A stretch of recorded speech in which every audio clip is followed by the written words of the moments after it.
Hello friends, આજે આપણે essay કરીશું the doubter is a man of science. આ એસે 2024 એટલે 2024ની યુપીએસસી એક્ઝામમાં પૂછાયેલો છે. સૌથી પહેલાં આપણે સમજીએ આ એસેનો ટોપિક, એસે શું કહેવા માંગે છે. એના પછી આપણે વધારે ડિટેલમાં જઈશું. બરાબર. એસે સૌથી પહેલાં શું કહે છે કે doubter is a man of science. Doubter એટલે શું? તો કે કોઈ પણ વસ્તુની અંદર ડાઉટ કરે, કોઈ પણ જે ટ્રેડિશનલી ફોલો થતી હોય વસ્તુની અંદર ડાઉટ કરે તો એને કહેવાય છે ડાઉટર. ડાઉટ એટલે સંશય કરે કોઈ વસ્તુની અંદર, કોઈ વસ્તુને ક્વેશ્ચન કરે કે આ વસ્તુ જે છે આવી કેમ છે, તો એને કહેવાય છે ડાઉટર. અને doubter is a man of science. Man of science એટલે કે એ કેવો માણસ છે કે સાયન્ટિફિક, એ રેશનલ માણસ છે, લોજિકની અંદર લોજિકથી વિચારવાવાળો માણસ છે. જે ડાઉટ કરે છે ને કોઈ વ્યક્તિ, એ લોજિકલ પર્સન છે એવું કહેવા માંગે છે. તો આપણે એ વધારે સમજીએ કે કઈ રીતે એવું છે કે ડાઉટર એ મેન ઓફ સાયન્સ છે. શા માટે એવું કહેવાય છે કે મેન ઓફ સાયન્સ છે? એવું તો ડાઉટ કરવાથી શું થાય છે? જો ડાઉટ કરવાથી બધું સારું થતું હોય તો આપણે દરેક વસ્તુની અંદર ડાઉટ કરવા લાગીએ. પણ યસ, એ મતલબ સાચો છે કે doubter is a man of science. કેમ? તો એના હું તમને એક્ઝામ્પલ આપું છું. આ ડાઉટ કરવાથી એટલે પ્રશ્ન કરવાથી, ક્વેશ્ચન કરવાથી, ડાઉટ એટલે ક્વેશ્ચન કરવાથી કોઈ પણ વસ્તુને સાયન્ટિફિક પ્રોગ્રેસ થતી હોય છે. વૈજ્ઞાનિક સંશોધન, વૈજ્ઞાનિક રીતે કંઈક નવું સંશોધન થતું હોય છે. સોસાયટી આગળ વધતી હોય છે. કોઈ પણ વસ્તુની પ્રોડક્ટિવિટી વધે, એનું ઉત્પાદન ક્ષમતા વધે, ઇકોનોમિક ગ્રોથ એટલે આર્થિક વિકાસ થાય. જે આપણી સરાઉન્ડિંગમાં જે એન્વાયરમેન્ટ છે, એ એન્વાયરમેન્ટ, એ પર્યાવરણનો જે નાશ થાય છે, એ પર્યાવરણના નાશને રોકી શકાય છે. તો એ ડાઉટથી જ થઈ શકે છે, એટલે ડાઉટ ઇમ્પોર્ટન્ટ છે એના માટે. એટલે જ અહીંયા કહ્યું છે doubter is a man of science. સૌથી પહેલા આ વસ્તુને આપણે એક ઇન્ટ્રોડક્શન આપીને સમજીએ. ઇન્ટ્રોડક્શન આપણે શું આપીએ છીએ કે સૌથી પહેલા આપણે કહી શકીએ છીએ કે ગેલિલીનું એક્ઝામ્પલ અહીંયા ઇન્ટ્રોડક્શનમાં મૂકી શકીએ છીએ. ગેલિલિયો ગેલિલી. કોણ? ગેલિલિયો ગેલિલી. આ ગેલિલિયો એ ક્યાં થઈ ગયેલા? તો યુરોપની અંદર થઈ ગયેલા. તો એમણે કઈ વસ્તુના ઉપર ડાઉટ કરી અને શું થયું નવું, તો એ આપણે જોઈએ. તો કે આ ગેલિલિયો ગેલિલી છે એ યુરોપની અંદર આપણને ખબર છે કે ત્યાં ચર્ચ પહેલાં બહુ ડોમિનન્ટ હતું. અને જે ચર્ચ કહે ને એ ક્યારે ખોટું ના હોઈ શકે. જે ચર્ચ કહે છે એને તમે ક્વેશ્ચન ના કરી શકો, કારણ કે ચર્ચ એ એક રિલિજિયસ ઇન્સ્ટિટ્યુશન એટલે એક ધાર્મિક સંસ્થા હતી અને ધર્મના વિરોધમાં જઈ અને એમણે જે થિયરી આપી છે તમે એના અગેન્સ્ટમાં ના જઈ શકો. તો ત્યાં ચર્ચ છે યુરોપની અંદર, એણે એક પૃથ્વીના સમકક્ષ એક ડેફિનેશન આપેલી. શાની? તો એમણે કહેલું કે જીઓસેન્ટ્રિઝમની વાત કરેલી કે જે બધા જ પ્લેનેટ વગેરે છે, જે દરેક વસ્તુ આપણે સન છે, જે સ્ટાર છે, એ બધા જ ક્યાં? તો કે આ અર્થ છે ને એ પૃથ્વી છે એના સરાઉન્ડિંગમાં ઘૂમે છે એવું કહ્યું. એટલે કે જે સેન્ટરમાં છે ને એ અર્થ છે, કેન્દ્રમાં અર્થ છે ને એના સરાઉન્ડિંગમાં બધું ઘૂમે છે એવું કોણે કહેલું? ચર્ચે કહેલું. પણ આપણને ખબર છે કે એવું નથી. આ જે બધા અર્થ પણ એ બધા જ સૂર્ય જે સન છે એની સરાઉન્ડિંગમાં, એની આજુબાજુ ઘૂમે છે, એ રોટેટ થાય છે. બરાબર છે. એ સનની આજુબાજુ રિવોલ્વ કરે છે, એટલે સેન્ટરમાં સન છે એ આપણને ખબર છે. પણ એ કઈ રીતે ખબર પડી? તો ચર્ચની આ જીઓસેન્ટ્રિઝમની થિયરીને આ ગેલિલિયોએ પોતે પોતાના ટેલિસ્કોપથી જોયું અને પછી ક્વેશ્ચન કર્યો કે નહીં, ચર્ચ તો ખોટું કહે છે, એવું નથી, આ સન સેન્ટરમાં છે. તો આ ચર્ચની વિભાવના હતી, એને ક્વેશ્ચન કરી, એના પર ડાઉટ કરી અને આ ગેલિલિયોએ આપણને એક સાચી સમજણ આપી. શાની? કે જે છે બધું અત્યારે એ જીઓસેન્ટ્રિઝમ નહીં પણ હેલિયોસેન્ટ્રિઝમ છે. હેલિયોસેન્ટ્રિઝમ એટલે કે સેન્ટરમાં કોણ છે? એ હેલિયો એટલે સન છે, એ સન સેન્ટરમાં છે અને એના સરાઉન્ડિંગમાં બાકી બધું ઘૂમે છે. એટલે આ ડાઉટ કરવાથી આપણને સૌથી મોટામાં મોટી એક વિભાવના મળી અને એનાથી સાયન્ટિફિક પ્રોગ્રેસ થઈ. તો એટલા માટે ડાઉટ જરૂરી છે. ડાઉટ એટલે શું? ક્વેશ્ચન કરવાનો, ક્રિટિકલ થિંકિંગ, દરેક વસ્તુ પર રેશનલી તમારે વિચારવાનું. હવે આપણને અહીંયા ઘણી વાર લાગે કે આપણે આ એટલે ઇન્ટ્રોડક્શનમાં તો જોઈ લીધું. હવે આપણને કે આ રીતે જ આપણે વધારે આને બોડી પાર્ટની અંદર ઇન્ક્લુડ કરીને લખવું હોય તો આના ફેવરની અંદર લખવું પડે કે ડાઉટ છે એનું પોઝિટિવ રહેલા છે, આપણે જે આગળ વિચાર્યું એ રીતે એ કઈ રીતે રહેલા છે, શા માટે, તો કે એ ડાઉટર હોય છે એ ડાઉટર સ્ટેટસ કો જે નોર્મલ પરિસ્થિતિ છે એને એ ક્વેશ્ચન કરે છે અને એનાથી શું એ સાયન્ટિફિક પ્રોગ્રેસ થાય છે. તો અહીંયા આપણે મેન ઓફ સાયન્સ કહ્યું છે એટલે મોટા ભાગના સ્ટુડન્ટ અહીંયા શું ભૂલ કરશે તો કે ખાલી સાયન્સની અંદર જે ઇવોલ્યુશન થયું, ઘણા બધા ડાઉટ કરીને ક્વેશ્ચન કરીને સાયન્સની અંદર જે ઇવોલ્યુશન થયું એને જ ખાલી અહીંયા વિચારશે. પણ એને ખાલી આપણે નથી વિચારવાનું, એ સાયન્સ ખાલી નહીં, સોસાયટીની અંદર પણ, એન્વાયરમેન્ટમાં, ઇકોનોમીમાં, પોલિટિકલ સિસ્ટમ, દરેક જગ્યાએ આ ડાઉટ કરવાથી કંઈક નવું મળી આવ્યું છે. તો એ દરેક વસ્તુની અંદર આપણે લખી શકીએ છીએ. મારી પાસે કેટલાક એક્ઝામ્પલ છે, કેટલીક આર્ગ્યુમેન્ટ છે, એ આપણે વધારે ડિટેલમાં જોઈએ. પણ આપણે આ ડાઉટ કરવાથી દરેક અલગ અલગ લેવલની અંદર કંઈક ને કંઈક પ્રોગ્રેસ થાય છે, કોઈક ને કોઈક પ્રોડક્ટિવિટી એની વધે છે. એની સાથે સાથે નવી એન્ટરપ્રેન્યોરશિપ, તમે ટ્રેડિશનલ વસ્તુને કંઈક તમે ક્વેશ્ચન કરો, જે રીતે રિટેલ આપણે કિરાણાની દુકાન છે એનું મોડેલ છે, ત્યાં જઈને આપણે વસ્તુઓ, પણ એને કોઈક એના પર ક્વેશ્ચન કર્યો હશે અને કે એના કરતાં પણ બેટર કંઈક વિચાર્યું હશે એણે, તો ત્યારે અત્યારે ઈ કોમર્સ આવી, આપણે ઘરે બેઠા બેઠા પણ ઉબેર છે કે ઝોમેટો છે કે એના દ્વારા આપણે વસ્તુઓ પ્રાપ્ત કરીએ છીએ. બરાબર છે. એટલે એ રીતે કે તમે ડાઉટ કરવાથી એન્ટરપ્રેન્યોરશિપ ડેવલપ થાય છે, સાયન્ટિફિક ગ્રોથ થાય છે, સોશિયલ ચેન્જ, સોસાયટીની અંદર ચેન્જ થાય છે, ઇકોનોમિક ગ્રોથ થાય છે, સોશિયલ રિવોલ્યુશન થાય છે, મોરાલિટી ડેવલપ થાય છે, ડિસ્કવરી આવે છે, નવું નવું સંશોધન થાય છે, ઇન્વેન્શન થાય છે, ઇનોવેશન થાય છે અને દુનિયા આગળ વધે છે. તો એના માટે કરી અને આ ડાઉટર હોવું જરૂરી છે. આપણે આગળ વધારે ડિટેલમાં જોઈએ આને કેટલાક એક્ઝામ્પલ્સથી. બરાબર છે.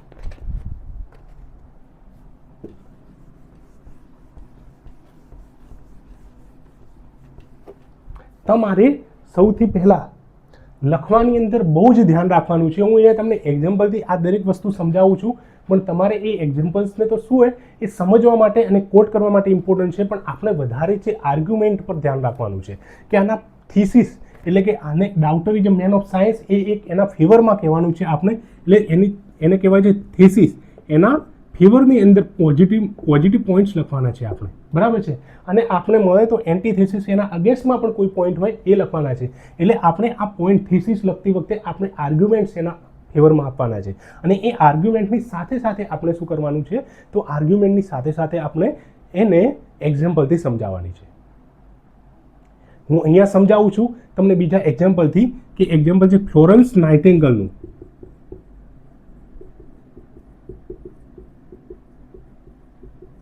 આ ફ્લોરન્સ નાઇટિંગેલ એ કોણ હતા, તો આપણે જે અત્યારે નર્સિંગ ડે સેલિબ્રેટ કરતા હોઈએ છીએ, તો સૌથી પહેલાં દુનિયાના ફ્લોરન્સ નાઇટિંગેલ એ કહેવાય છે કે એ નર્સ હતા.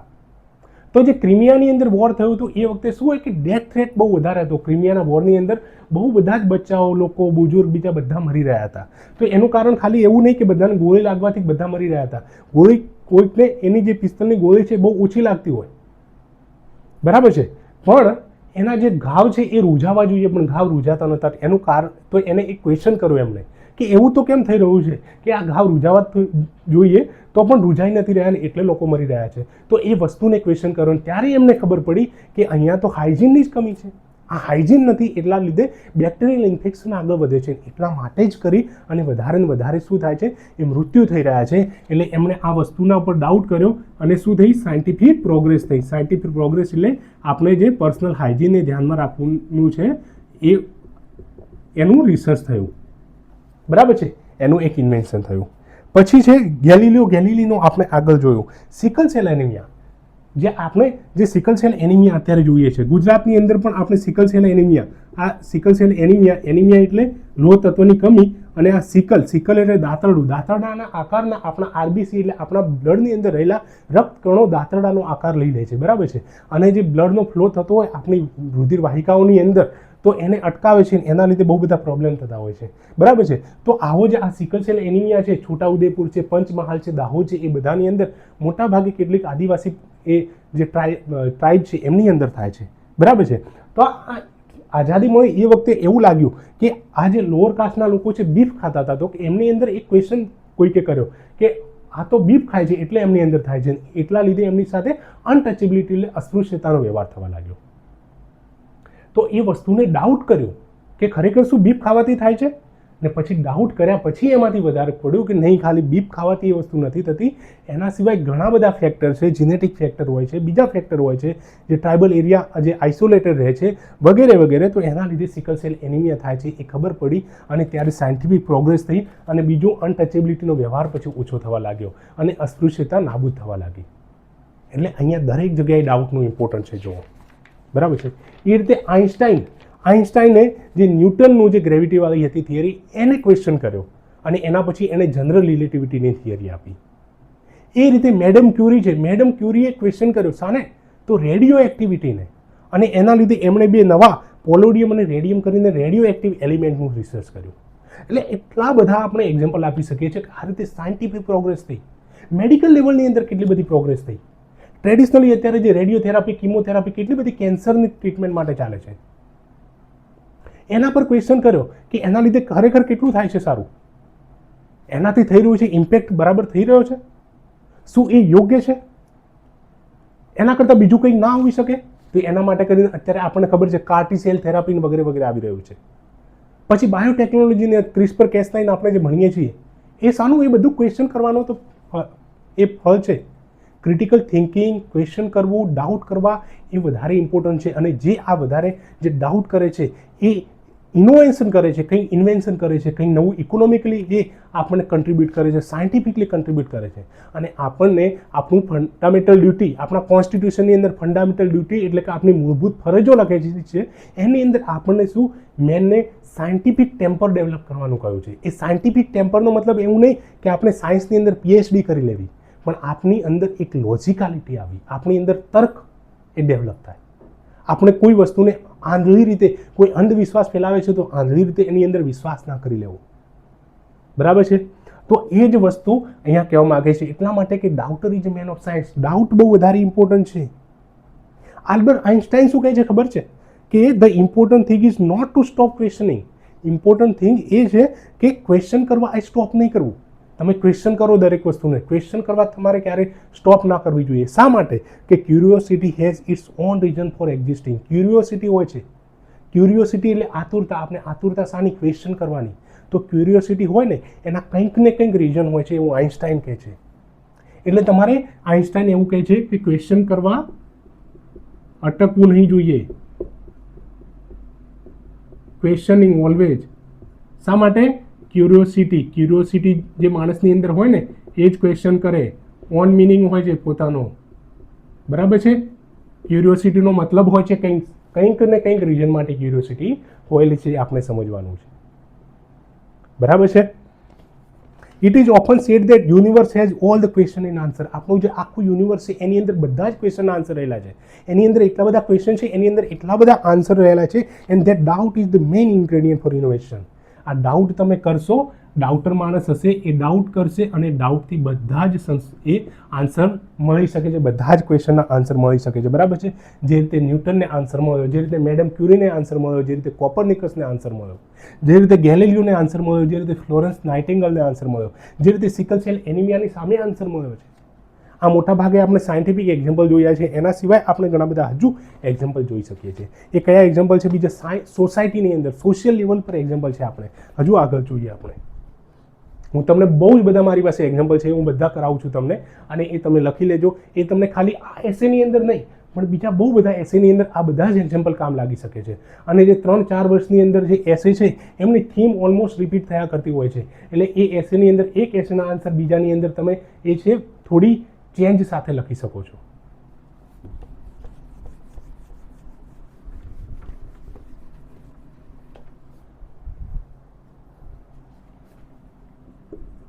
સોસાયટીની અંદર કઈ રીતે આપણે, તો આપણને ખબર છે સાવિત્રીબાઈ ફૂલે અને જ્યોતિબા ફૂલે.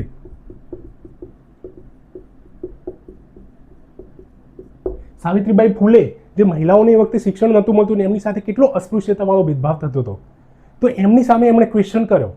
એ ટ્રેડિશનલ વસ્તુને ક્વેશ્ચન કરી એમની સામે લડ્યા અને ત્યારે આપણે શું મળ્યું? તો એમને વુમન એમ્પાવરમેન્ટ કરાવી અને એનાથી મહિલાઓને એજ્યુકેશન મળ્યું, વુમન એમ્પાવર થઈ. એ રીતે BR આંબેડકર સાહેબ એમણે શું કર્યું? BR આંબેડકરે તો એમણે ક્વેશ્ચન કર્યો શાને? જો છે ટ્રેડિશનલ કાસ્ટ સિસ્ટમ, કે આ જાતિ પ્રથા છે, કાસ્ટ સિસ્ટમ એટલે જાતિ પ્રથા, એ ક્યાંથી આવી, એ રિલેવન્ટ છે આજના ટાઈમની અંદર. અને એમણે જાતિ પ્રથાની અંદર માનવાનું બંધ કર્યું. એમણે પોતે પણ એક એ વખતે કહેવાતી લોઅર કાસ્ટ એટલે મહર કાસ્ટમાંથી આવતા હતા, પણ તો પણ એમણે બૌદ્ધિઝમ સ્વીકાર કર્યો અને કાસ્ટ સિસ્ટમને અગેન્સ્ટમાં લડ્યા અને કાસ્ટ સિસ્ટમને ક્વેશ્ચન કર્યો વારંવાર. અને એના લીધે કોન્સ્ટિટ્યુશનની અંદર પછી આવીને એમણે શું એ અનટચેબિલિટી ઇન્ક્લુડ કરવામાં આવ્યું અને કાસ્ટ સિસ્ટમ અત્યારે ધીમે ધીમે એના લીધે જ એના પરિણામ સ્વરૂપ એ ઓછી થઈ રહી છે. તો આપણે એ રીતે લખી શકીએ છીએ.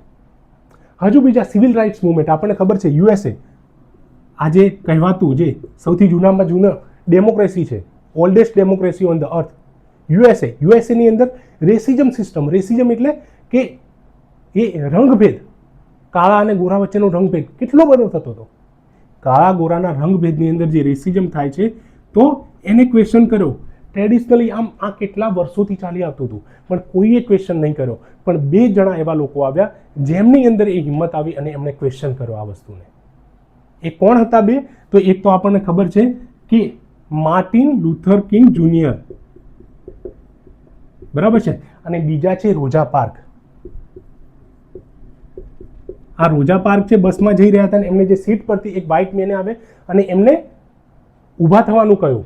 કેમ ઊભા થવાનું કહ્યું? તો એ રોઝા પાર્કનો કલર હતો શ્યામ વર્ણ. તો એમણે ના પાડી. એ વખતે ક્વેશ્ચન કર્યા. એ બાકી બધા લોકો ક્વેશ્ચન કરી શકતા હતા પણ એ કોઈએ નહીં કર્યા અને આમણે પહેલી વાર ખાલી ના કહેવાની એમની અંદર હિંમત આવી. એ ટ્રેડિશનલ જે વસ્તુ ચાલી આવતી હતી, જે સ્ટેટસ કો હતો, એમણે ના પાડી, એને ક્વેશ્ચન કર્યો કે એવું શા માટે થાય છે. અને એના પછી ત્યાંથી એ જે રેશિયલ જે એબ્યુઝ થઈ રહ્યું હતું, રેશિયલ જે ઇનઇક્વાલિટી હતી, એને ડેન્ટ લાગ્યો અને એક મુવમેન્ટ બહુ માસ લેવલ પર સ્ટાર્ટ થઈ. અને એનાથી તો આ 2 વ્યક્તિઓનાથી ઇન્સ્પાયર થઈને તો 2013ની અંદર બ્લેક લાઇવ્સ મેટર કરી અને એ મુવમેન્ટ સ્ટાર્ટ થઈ. એટલે તમે જ્યારે ટ્રેડિશનલ સિસ્ટમને તમે ક્વેશ્ચન કરો છો, એનાથી સોશિયલ રિવોલ્યુશન આવે છે, સોશિયલ ચેન્જ થાય છે, સોશિયલી પ્રોગ્રેસ થાય છે, સોશિયલ ઇક્વાલિટી આવે છે, બરાબર છે. તો એના માટે જરૂરી છે કે doubter is a man of science. આવા લોકો જે ડાઉટર જેમણે કર્યું છે, માર્ટિન લ્યુથર કિંગ જુનિયર, તો એ મેન ઓફ સાયન્સ છે. રોઝા પાર્ક છે, એ મેન ઓફ સાયન્સ છે. સાવિત્રીબાઈ ફૂલે મેન ઓફ સાયન્સ છે. BR Ambedkar main of science છે. જ્યોતિબા ફૂલે મેન ઓફ સાયન્સ છે. રાજારામ મોહન રાય, એમણે શું કર્યું? સતી પ્રથાને એમનો વિરોધ કર્યો. He is the man of science. આપણે જે ગ્રીન રિવોલ્યુશન થયું આપણને ખબર છે, ગ્રીન રિવોલ્યુશન, હરિત ક્રાંતિ, 1960માં હરિત ક્રાંતિ થઈ અને એ વખતે આપણને જે ખબર પડી ગઈ કે આપણી પાસે જે ધાન્ય છે એ આપણે આપણા આખા દેશને બધા લોકોને ખવડાવવા માટે અત્યારે છે ફૂડ છે, આપણી પાસે પૂરતું છે નહીં, બહારથી આવી રહ્યું છે, બહુ ખરાબ છે અને આપણી સિસ્ટમ છે કંઈક ને કંઈક એ પૂરતી નથી. તો એ વસ્તુને એમને ક્વેશ્ચન કર્યો અને પછી એની અંદર એમને સંશોધન કર્યું અને હાઈ યીલ્ડિંગ વેરાયટીઝ, પછી કેમિકલ ફર્ટિલાઇઝર અને હાઈ યીલ્ડિંગ વેરાયટીના સીડ, એટલે સારું પ્રોડક્શન આવે એવા સીડનો એમણે ઉપયોગ કરી અને કોણે? સ્વામિનાથન, એમણે ગ્રીન રિવોલ્યુશન દેશની અંદર લાવ્યા અને આપણે લાર્જેસ્ટ એક્સપોર્ટર, અત્યારે વન ઓફ લાર્જેસ્ટ એક્સપોર્ટર બની ગયા છે. તો જો એ વખતે ક્વેશ્ચન ના કર્યો હોત અને જે સેમની સેમ વસ્તુ ચાલી રહી હોત તો અત્યારે પણ કદાચ આપણે ફૂડ ડેફિસિટ હોત, અત્યારે પણ આપણા જે ફૂડ ઇનસિક્યુરિટી આપણા દેશની અંદર હોત, આપણા દેશના દરેક લોકોની પાસે ખાવાનું ના હોત કદાચ. એટલે જ અહીંયા ગ્રીન રિવોલ્યુશનમાં જેમણે ડાઉટ કર્યું is the doubter is the man of science. એ ડાઉટર છે મેન ઓફ સાયન્સ, એ મેન ઓફ સાયન્સ છે. આ જે લાઈન છે doubter is the man of science, એ કંઈ નાની નથી, એ બહુ ઇમ્પોર્ટન્ટ લાઈન છે. એ આપણા દરેક, તમે, હું, દરેક વ્યક્તિના અંદર ઇમ્પોર્ટન્ટ છે. એના માટે જો દેશનું તમે પ્રોગ્રેસ જોવા માંગતા હો તો કોઈ વ્યક્તિએ ક્વેશ્ચન કર્યો હશે કે આપણી પાસે અત્યારે મિસાઇલ સિસ્ટમ છે એ પૂરતી નથી, તો ત્યારે તો બ્રહ્મોસ આવી હશે, ત્યારે રફાઇલ ફાઇટર જેટ આવ્યા હશે, બરાબર છે. તો એટલા માટે ઇમ્પોર્ટન્ટ છે કે doubter is a man of science અને એ લાઈનને વારંવાર તમારા જે એસે છે એ એસેની અંદર વચ્ચે ઇન્ક્લુડ કરતા રહેવાનું. એટલે તમે એ ક્યારેય એસેનો ફ્લો ના બગડે તમારો અને એસેને પૂરતો તમે ન્યાય આપો, બરાબર છે. જ્હોન લોક અને વોલ્ટેર, આ જે અત્યારે આપણે સોસાયટીની વાત કરીએ એ રીતે આપણે પોલિટિક્સની અંદર વાત કરીએ કે જ્હોન લોક અને વોલ્ટેર આ બે જે થિંકર થઈ ગયા. કોણ? John Locke and Voltaire. આ જ્હોન લોક અને વોલ્ટેર એમણે શું કર્યું? ટ્રેડિશનલી પહેલાં એવું માનવામાં આવતું કે એ વખતે કે આ થિંકર જે વખતે હતા એ વખતે એવું માનવામાં આવતું કે રાજા છે પાવરફુલ છે, એમને કિંગ કેવું છે? ડિવાઇન પાવર છે. ડિવાઇન એટલે કિંગ રાજા છે ને એમને ભગવાને પાવર આવેલો છે અને રાજા જે કહે છે ને એ ક્યારે ખોટું ના હોઈ શકે અને રાજા કહે છે એ જ કરવાનું. એટલે કિંગ ને ડિવાઇન પાવર્સ હતા એવું માનવામાં આવતું એ વખતે. પણ એમણે એ વસ્તુને ક્વેશ્ચન કર્યો અને એના લીધે આપણને વિશ્વની અંદર ડેમોક્રેટિક સિસ્ટમ મળી છે. અત્યારે આપણે લોકશાહી ભોગવી રહ્યા છીએ ને, ક્યાંક ને ક્યાંક એમના પરિણામ એમનું જે મહેનતનું પરિણામ છે એમને ડાઉટ કરી એટલે અત્યારે આપણે મુક્ત રીતે બોલી શકીએ છીએ, મુક્ત રીતે આપણે જે કરવું હોય એ કરી શકીએ છીએ. ગવર્મેન્ટ આપણા પર વધારે હસ્તક્ષેપ લાવી નથી શકતી. તો એનું કારણ ક્યાંક ને ક્યાંક આ જ્હોન લોક અને વોલ્ટરે એક ડાઉટ કર્યો એટલા માટે થયું. એટલે they are the man of science. અત્યારે આપણે પણ દરેક ક્વેશ્ચન જો વસ્તુને ક્વેશ્ચન કરીએ તો we are the man of science. એ ખાલી એવું નથી કે ડાઉટ કરવાથી કંઈ ખોટું થઈ જવાનું છે. ડાઉટ કરવાથી બધું સારું જ થાય છે. અને ઘણીવાર ડાઉટ કરવું એટલા માટે પણ જરૂરી હોય છે કે ડાઉટની અંદર શું એવિડન્સ તમને મળતા હોય છે. એવિડન્સ મળે એટલે તમારી બિલીફ સિસ્ટમ પણ વધારે મજબૂત થઈ જતી હોય છે. ધારો કે આપણે ધર્મની અંદર હિન્દુઇઝમની અંદર વાત કરીએ તો કહે છે કે અહીંયા વર્મિલિયમ કેમ લગાવવામાં આવે છે, અથવા તો કહેવામાં આવે છે કે તુલસી ઇમ્પોર્ટન્ટ છે, આપણા ઘરના આગળ તુલસી રાખવી જોઈએ, અથવા હવનની અંદર જે અલગ અલગ વસ્તુઓ હવનની અંદર આપણે ચઢાવીએ છીએ. તો એક દરેક વસ્તુનું મહત્વ છે, આપણે એનું સિગ્નિફિકન્સ ખબર પડી અને એટલે જ આપણે એની અંદર જે બિલીફ સિસ્ટમ છે એ વધારે મજબૂત થઈ. બરાબર છે. એટલા માટે ઇમ્પોર્ટન્ટ છે. એટલે ડાઉટ કરવું પણ ઇમ્પોર્ટન્ટ છે કે એવિડન્સ બેઝ જ્યારે તમને રિઝલ્ટ મળતું હોય તો તમારી બિલીફ સિસ્ટમ વધારે મજબૂત થતી હોય છે. બરાબર છે. એટલા માટે જરૂરી છે. આ ગ્રીન રિવોલ્યુશન થયું એટલે ઇકોનોમિક ગ્રોથ પણ થયો, એટલા માટે જરૂરી છે. પર્યાવરણનો નાશ થતો હતો તો એને કોઈએ ક્વેશ્ચન કર્યો કે હવે આપણે સાથે મળીને કંઈક કરવું પડશે, નહીંતર પર્યાવરણ વધારે વિનાશકારી થશે અને આવનારા ભવિષ્ય માટે નુકસાન થશે. ત્યારે કોઈ UNFCCC જેવી સંસ્થાઓ મળી, કોઈએ ત્યારે એન્વાયરમેન્ટ પ્રોટેક્શન એક્ટ આવ્યા હશે, ત્યારે વાઇલ્ડ લાઇફ પ્રોટેક્શન એક્ટ આવ્યા હશે. તો doubter is the man of science. બરાબર છે. એક્ઝામ્પલ બહુ બધા છે, આટલા બધા લખવાની જરૂર નથી. તમારે એસે પ્રમાણે તમારે 4-5 પેજની અંદર થીસીસ લખવાની અને એના સામે 1-2 પેજની અંદર તમારે એન્ટીથીસીસ પણ આપવાની કે not there is not always કે doubter is man of science. Doubter એ મેન ઓફ સાયન્સ તો હોય છે, પણ ડાઉટ ઓલવેઝ કરવું જરૂરી નથી. કારણ કે ઘણીવાર ડાઉટ કરવાથી શું હોય, એ ડાઉટ કરવી એક આદત બની જતી હોય છે. Thus, we see that doubts continuously challenge the established norm. They spark transformation at various levels થતા હોય છે. બરાબર છે. પણ આ ડાઉટ ઓલવેઝ કરવાથી શું હોય, ક્યારેક એ પ્રોબ્લેમ થતા હોય છે. શું પ્રોબ્લેમ થાય એ આપણે જોઈએ કે ઇનસિક્યોર આપણે, ચલો હું તમને આટલું એ ક્લિયર કરી નાખું છું, પછી હું આગળ તમને એન્ટીથીસિસ કરાવું છું.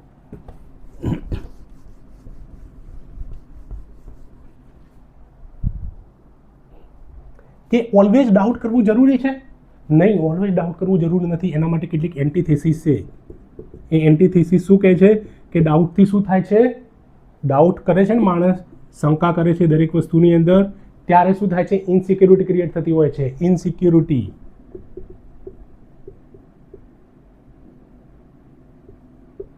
ઇનસિક્યોરિટી કયા પ્રકારની? અત્યારે જે ક્યાંક ને ક્યાંક રશિયા અને યુક્રેન વચ્ચેનું યુદ્ધ ચાલે છે, અથવા તો કોના વચ્ચેનું, હમાસ અને ઇઝરાયલ વચ્ચેનું યુદ્ધ, તો એનું કારણ ક્યાંક ને ક્યાંક આ ડાઉટ જ છે કે એક પ્રકારની એમને ઇનસિક્યોરિટી થઈ ગઈ. કઈ રીતે?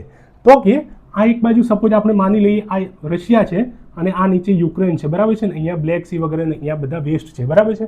હવે આ જે યુક્રેન અને રશિયાની વચ્ચે આ બોર્ડર એરિયા છે, તો નાટો, આપણને ખબર છે નાટો શું છે, એ નાટો છે એક મિલિટરી અલાયન્સ છે. બરાબર છે. જે આ USA છે અને યુરોપિયન ઘણા બધા કન્ટ્રી છે, એ બધે વચ્ચેનું એક નાટો એ મિલિટરી અલાયન્સ છે. તો એની અંદર જે દેશ પર આ નાટોના કોઈ પણ કન્ટ્રી છે એની સાથે કોઈ યુદ્ધ કરે છે, તો આ નાટોની જે બધાની કોમન મળી અને એમની જે સેના હોય છે એ સામેવાળા કન્ટ્રીની સામે લડવા આવી જતી હોય છે. તો આ યુક્રેન છે ક્યારનું એમને આ જે નાટો છે એ એમને યુક્રેનને ક્યારનું એ આપી રહ્યા હતા ઓફર કે તમે નાટોમાં આવી જાઓ, અને યુક્રેન પણ ક્યાંક ને ક્યાંક એગ્રીમેન્ટ કરવા જવા માટે રેડી હતું. એટલે રશિયાને શું લાગ્યું કે આ યુક્રેન જો નાટોમાં જોઈન થશે તો એમની બોર્ડર પર આવી અને આ નાટો ઊભું રહેશે, અને એમના બોર્ડર પર આવી અને આ જો એક મિલિટરી અલાયન્સ જો એમના રહે તો એમની સિક્યોરિટીને ખતરો થઈ જાય. એટલે એ ઇનસિક્યોર હતું, એટલે આ બંને વચ્ચેનું વોર સ્ટાર્ટ થયું. બરાબર છે. એટલે આ ડાઉટ રશિયાને હતો, એના લીધે આ વસ્તુ થઈ. બરાબર છે. તો ડાઉટના લીધે શું થાય છે, ઘણીવાર ઇનસિક્યોરિટી થાય છે. ડાઉટના લીધે પ્રોક્રેસ્ટિનેશન થાય છે.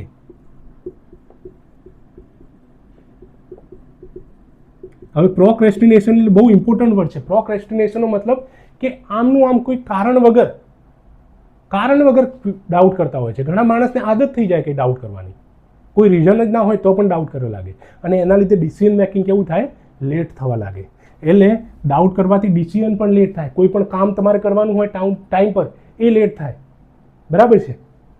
હવે તમે ઓપરેશન સિંદૂર કરવાનું હોય, 5 દિવસની અંદર 10 દિવસમાં રિસ્પોન્સ આપવાનો હોય, પણ જો એમની જે ઇમ્પ્લિમેન્ટેશન ટીમ હોય ઓપરેશન સિંદૂર કરવા માટે, હવે એ ક્વેશ્ચન કર્યા કરે, ડાઉટ કર્યા કરે, આવું થશે તો આવું થઈ જશે, તો આ રીતે કરશો તો આ રીતે થઈ જશે, તો આ રીતે જે 10 દિવસની અંદર રિસ્પોન્સ આપવાનું હોય એ કદાચ એના 10 મહિના લાગી જાય, એટલે ડિસિઝન મેકિંગ લેટ થતું હોય, બરાબર છે. એટલે એટલા માટે ડાઉટ છે ને ઘણીવાર એ પ્રોબ્લેમ ક્રિએટ કરે છે. એ શું કરે છે તો કે પેરાલિસિસ બાય એનાલિસિસ, આ વર્ડ બહુ ઇમ્પોર્ટન્ટ છે. પેરાલિસિસ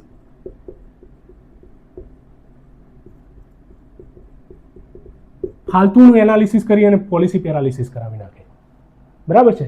પોલિસી પેરાલિસિસ કરાવી દે. ડિલે ઇન ડિસિઝન મેકિંગ, સેપ્ટિસિઝમ એટલે કોઈકને આદત જ પડી જાય કે દરેક વસ્તુની અંદર ડાઉટ કરવાની. એવું હતું મારા ક્લાસમાં એક હતી છોકરી, મારા ક્લાસની અંદર એક હતી કે એને ડાઉટ કરતી હરેક વસ્તુની અંદર કંઈક સર ભણાવે છે તો ક્વેશ્ચન કરે, એ ક્વેશ્ચન કરે તો ઘણીવાર લાગતું વેલિડ છે અને સર એને શાબાશી આપે કે વાહ એને તો ક્વેશ્ચન પૂછ્યા, સારું કહેવાય, એના ડાઉટ પણ સોલ્વ થઈ જતા અને એની સાથે સાથે અમારા પણ પછી ઘણીવાર એવું થવા લાગ્યું કે એને ડાઉટ કે હરેક ક્વેશ્ચનની વસ્તુની અંદર એ ડાઉટ કરવા લાગે, હરેક વસ્તુની અંદર ડાઉટ કરવા છે એને. કંઈ ઘણીવાર એવું લાગે કે એને આ વસ્તુની અંદર ક્યાં ડાઉટ કરવાની જરૂર હતી, આ તો એકદમ સિમ્પલ છે. એટલે આજે અત્યારે લેફ્ટિસ્ટ લોબી નહીં કરતી ઘણીવાર કે ઓપરેશન સિંદૂર કેમ નામ આપ્યું, સિંદૂર તો છે કે એ પુરુષવાદ કે એ સૂચવે છે, બરાબર છે, પણ એ હરેક વસ્તુની અંદર ક્યાં ડાઉટ કરવાની અંદર તમારે જરૂર છે. ભાઈ શાંતિથી જીવો અને જીવા દો ને બીજાને. તો કે દરેક વસ્તુની અંદર તમારે ડાઉટ કરવાની જરૂર નથી રહેતી. એના લીધે ગ્રોથ જે અટકી જતો હોય છે, બરાબર છે, પરફોર્મન્સ નહીં આવતું, પ્રોડક્ટિવિટી ઓછી થતી હોય છે, ડિલે ઇન ડિસિઝન મેકિંગ જે રિવોલ્યુશન આવવાનું હોય છે અટકી જાય છે, બરાબર છે. એટલે એન્ટીથેસિસની અંદર કેટલાક આવા તમે આમ લખી શકો છો, પણ અલ્ટિમેટલી એવું એન્ટીથેસિસ બહુ ઓછી આના ફેવરમાં હોય છે. તમારે ડાઉટ કરવું ઇઝ વેરી મચ ઇમ્પોર્ટન્ટ, બરાબર છે, તમારે ફેવરની અંદર વધારે લખવાનું હોય છે. હવે આ ડાઉટ કઈ રીતે આવશે? આપણે તો ક્યારેક ક્લાસની અંદર કે કોઈ પણ જગ્યાએ આપણે તો કોઈ વસ્તુની અંદર ડાઉટ કરતા જ નથી. આપણને તો કહ્યું કે આ રીતે તમારે પૂજા કરવાની છે, એ રીતે જ આપણે કરીશું. આપણે નાના હતા ત્યારે આપણને કંઈ પણ વસ્તુ કે આપણા ધાર્મિક ધર્મ ગ્રંથમાંથી આપણને કંઈ ભણાવવામાં આવ્યું, આપણને શીખવાડવામાં આવ્યું, તો આપણે એને ક્યારે ક્વેશ્ચન નહીં કર્યો. કોઈ આપણને કીધું કે ગીતાની અંદર, બાઇબલમાં, કુરાનમાં આવું લખેલું છે, આપણે એને ક્યારે ક્વેશ્ચન નહીં કરવા લાગે. આપણને ડર લાગે એ વસ્તુથી, બરાબર છે, પણ હા આપણે ક્વેશ્ચન કરવો જોઈએ. એ ક્વેશ્ચન કરીશું તો આપણે વધારે એનો તર્ક સમજીશું, એની અંદર જે લખેલું છે એનો મર્મ શું કહેવા માંગે છે એ વધારે સારી રીતે સમજીશું, અને કદાચ આપણી બિલીફ સિસ્ટમ પણ વધારે મજબૂત થશે, બરાબર છે. એટલે ડાઉટ કરવો જરૂરી છે. તો એ ડાઉટ આપણી અંદર દરેક વ્યક્તિની અંદર નથી આવતો, તો એ ડાઉટ કઈ રીતે આપણે ડેવલપ કરવો, તો એ હવે આપણે આગળ સમજીએ.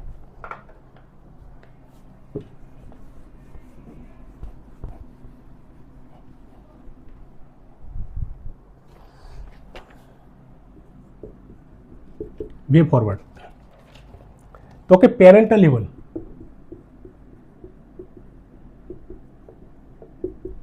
સૌથી પહેલાં તો family the first school and mother is the first teacher. એટલે પેરેન્ટલ લેવલ પર આપણે એના પર ફોકસ કરવું જોઈએ. સૌથી પહેલાં નાનું બાળક હોય ને ત્યારે ઘરમાં ઘણી વાર શું થાય, એ નાની નાની વસ્તુની અંદર ક્વેશ્ચન કરે ને તો માતા પિતા એ ઇરિટેટ થઈ જતા હોય છે અને એ કે ક્યાં પૂછપૂછ કરે છે વાતાવરણ, એને રોકી દે છે. એના કરતાં એની અંદર એ ક્યુરિયોસિટી ડેવલપ કરાવો, એના હરેક ક્વેશ્ચનને એને ઉલટા એની અંદર એ તમે વધારે માઇન્ડની અંદર એ ઇન્સ્ટોલ કરો કે જેના લીધે એ વધારે તમને ક્વેશ્ચન કરે અને તમે એના હકારાત્મક આન્સર આપો, તમે પોઝિટિવ આન્સર આપો, અને તમારા જે બિલીફ સિસ્ટમ હોય છે એનાથી અલગ રહીને લોજિકલ તમારે આન્સર આપવાના. એટલે એની અંદર ક્યુરિયોસિટી ડેવલપ થાય નાના લેવલ પરથી જ, બરાબર છે, અને એ ભવિષ્યની અંદર એનું સાયન્ટિફિક માઇન્ડસેટ એ ડેવલપ થાય, બરાબર છે.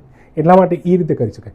પોલિટિકલ લેવલ, આ પેરેન્ટલ લેવલ, પોલિટિકલ લેવલ પર શું કર્યું તમે સેક્યુલરિઝમ છે, તમે સોશિયલિઝમ છે એને પ્રમોટ કરી શકો છો, બરાબર છે. અને એના લીધે એ બધા અલગ અલગ સેક્યુલરિઝમ આવશે, જો ધર્મ નિરપેક્ષતા આવશે તો માણસે અલગ અલગ ધર્મના દરેકના પર્સપેક્ટિવને એ પોતે શું હોય એ સાંભળવાની કોશિશ કરશે, સમજવાની કોશિશ કરશે, અને એના લીધે કલ્ચરલ રિલેટિવિઝમ ડેવલપ થશે, અને એના લીધે શું એક સોસાયટી અંદર ઇન્ક્લુઝિવનેસ આવશે.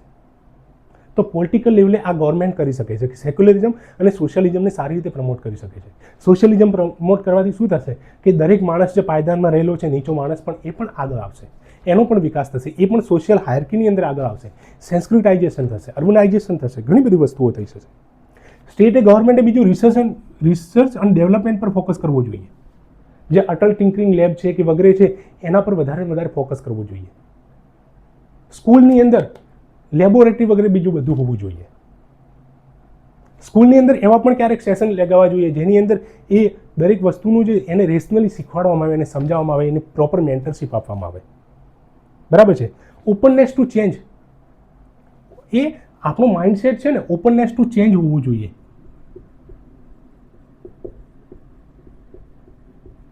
કોઈ તમને કહે છે કે ભાઈ જે તું આ અત્યારે વિચારી રહ્યો છે એ તમારે ખોટું છે વિચારવાનું, તો અને તમને લાગે છે કે હા આને વાત સામેવાળાએ કીધી સાચી વાત છે, તો તમે એ વસ્તુને એક્સેપ્ટ કરો છો, તો પછી તમારે ચેન્જ થવું જોઈએ, તમારે એ વસ્તુને ચેન્જ કરવું જોઈએ.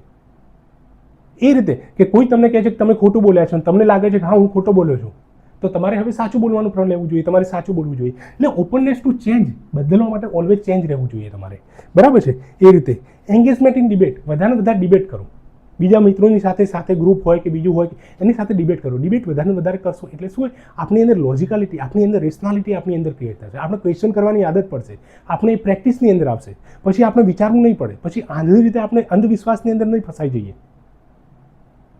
બરાબર છે. આપણે સાયન્ટિફિક પછી જઈએ, પછી આપણે જે પેલા ભુવાઓ પાસે દવાઓ કરવા માટે નહીં જઈએ, પછી આપણે એના માટે કરીને હોસ્પિટલની અંદર જઈશું. એટલે ડિબેટ કરો, વધારે રેશનલ બનો, ઓપનનેસ ટુ ચેન્જ, પેરેન્ટલ લેવલે એને આપો, સ્ટેટમાંથી અમને રિસર્ચ એન્ડ ફંડિંગ વધારો, આ દરેક વસ્તુ એના માટે જરૂરી છે, બરાબર છે. અને મોડરેશન લાવો દરેક વસ્તુની અંદર, કે એકદમ એક્સેસિવ ડાઉટ કરવું પણ ઇમ્પોર્ટન્ટ નથી ને ના ડાઉટ કરવું પણ, મોડરેશન દરેક વસ્તુની અંદર મધ્યસ્થતા હોવી જોઈએ. હવે આપણે કન્ક્લુડ આને કરીએ તો કે doubt is the engine that drive science forward. આ ડાઉટ છે ને એ ડાઉટ એક શું છે, એક ડાઉટ એક પ્રકારનું એન્જિન છે.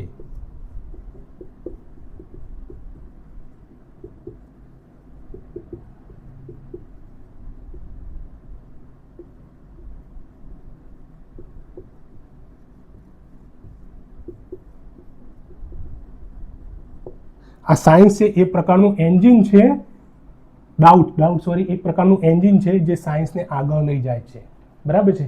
આપણે જોયું દરેક જગ્યાએ મેડમ ક્યુરી હોય કે ન્યૂટન હોય કે ગેલિલિયો હોય કે કોઈ પણ, એમણે બધાએ ડાઉટ કર્યો ને એ ત્યારે સાયન્સ આગળ વધ્યું છે. જો ના કર્યું હોત તો સ્ટેટસ કો જેમ હતું ને એમને અત્યારે પણ આપણે સાયકલમાં જ કદાચ ફરતા હોય, સાયકલ પણ ના હોતા ફરવા માટે, આપણે કદાચ ચાલીને અથવા તો ઘોડા ઉપર જ જવું પડતું ક્યાંક, બરાબર છે. અત્યારે રેલગાડી બીજું કંઈ ના આવ્યું હોત, અત્યારે પણ આપણે પેલા ટ્રેડિશનલી જે બાણ હતા ને એ ધનુષ બાણથી જ આપણે અત્યારે પણ યુદ્ધ કરતા, પણ કોઈકે ડાઉટ કર્યા ત્યારે એ સાયન્સ આગળ વધ્યું અને એ રિવોલ્યુશન થયું, બરાબર છે. એટલે કે doubt is that engine that tax forward to science.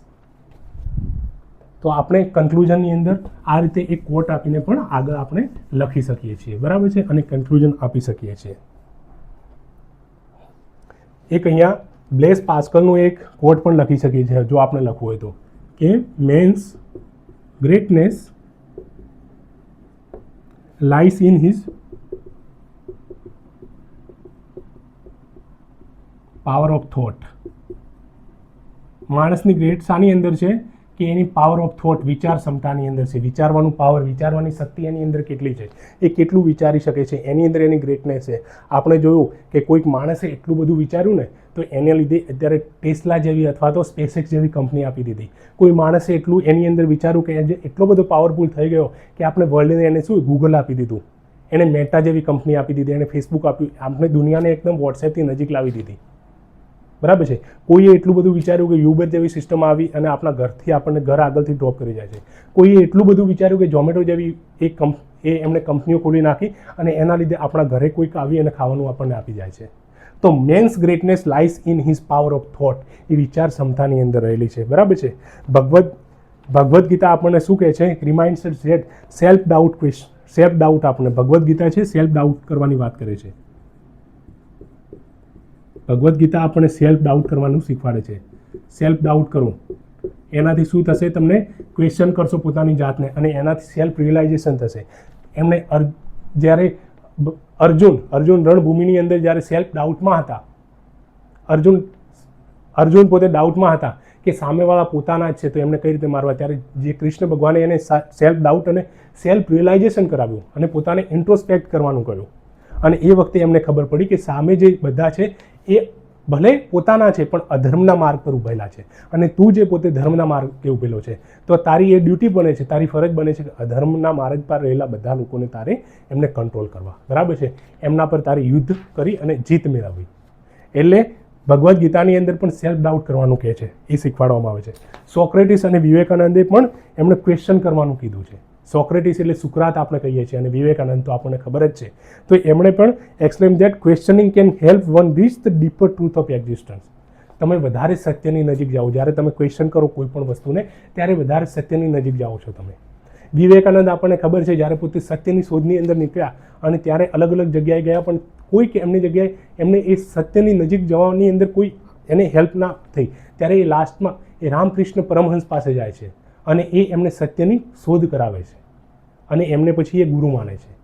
તો એ રીતે કે તમે સેલ્ફ રિયલાઇઝેશન, સેલ્ફ ડાઉટ જરૂરી છે to go near to dipper truth of existence. બરાબર છે. એ રીતે કોવિડ પેન્ડેમિકનું આપણે એક્ઝામ્પલ લખીએ છીએ કે health taught us that continuous introspection, skepticism and rigorous question led to the evolution of vaccines early.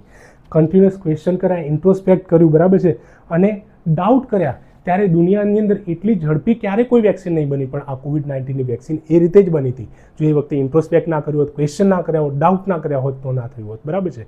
એટલે જ આ રીતે આપણે કન્ક્લુઝન આપી અને આપણે આ એસેનો પૂરો કરી શકીએ છીએ. આ રીતે તમે સમજી અને પ્રોપર ડાયમેન્શન્સ આપી અને હજુ વધારે સારી રીતે આર્ગ્યુમેન્ટિવ થઈ અને એકદમ ડીપમાં થોડું વિચારી અને આ એસેને લખશો તો તમે આવો એસે કોઈ પણ જગ્યાએ આવે છે તો પ્રેક્ટિસ આ એસે પણ કરેલો હશે તો આ રીતનો કોઈ બીજો એસે આવે છે એની અંદર પણ તમે વિચારી અને લખી શકો છો. બરાબર છે. આ રીતે આપણે આગળ એસે લાવતા રહીશું. Thank you so much.